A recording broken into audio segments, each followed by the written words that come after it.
విశ్వసించిన వాడు కలవరపడడు. దేవుని యందు విశ్వసించిన వాడు ఏమవుతాడండి? కలవరపడడు.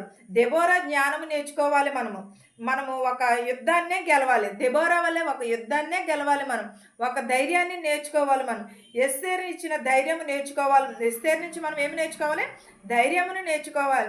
ధైర్యమును కలిగి ప్రజలను ఎలా గెలవాలనుకున్నదో తను వలె మనము కూడా అలాగే మనుషుల నుంచి మనుషులు ఈ లోకంలో ఎన్నో కొన్ని ఆటుపోటులు వస్తూ ఉంటాయి. ఇవన్నీ మనము ఎదుర్కొనే ఉంటాము కదా ఇంతవరకును.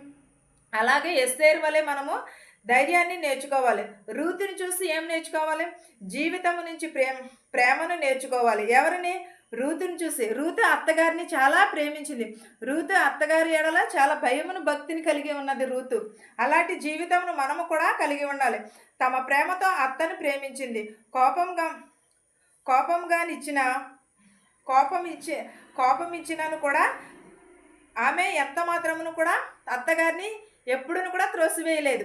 ఎప్పుడును కూడా అత్తగారిని చాలా బాగా చూసుకున్నది. అత్తగారి మాటకి లోబడి ఉన్నది. ఈ రోజుల్లో ఎవరండి అత్తగారి మాటకి లోబడి ఉన్నవారు? ఎవరును కూడా అత్తగారి మాటకు కానీ, మామగారికి మాటకు కానీ, ఆడపడుచు మాటకు కానీ ఎవరును కూడా లేరు. మనం ఏం నేర్చుకోవాలో? రూతుని చూసి అత్తగారిని ఎలా ప్రేమించిందో ఆ ప్రేమను మనము నేర్చుకోవాలి. మరియను చూసి ఏం నేర్చుకోవాలి? జీవితం నుంచి ఆమె భక్తి, ఆ జీవితమును నేర్చుకోవాలి. ఎవరు? మరియా చాలా భక్తిపర్రాలు. మరియను చూసి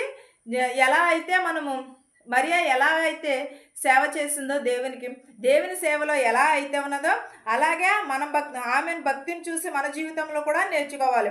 తమ్మును తాము సమస్తమును కూడా దేవునికి సమర్పించుకున్నది. ఎవరు? మరియా.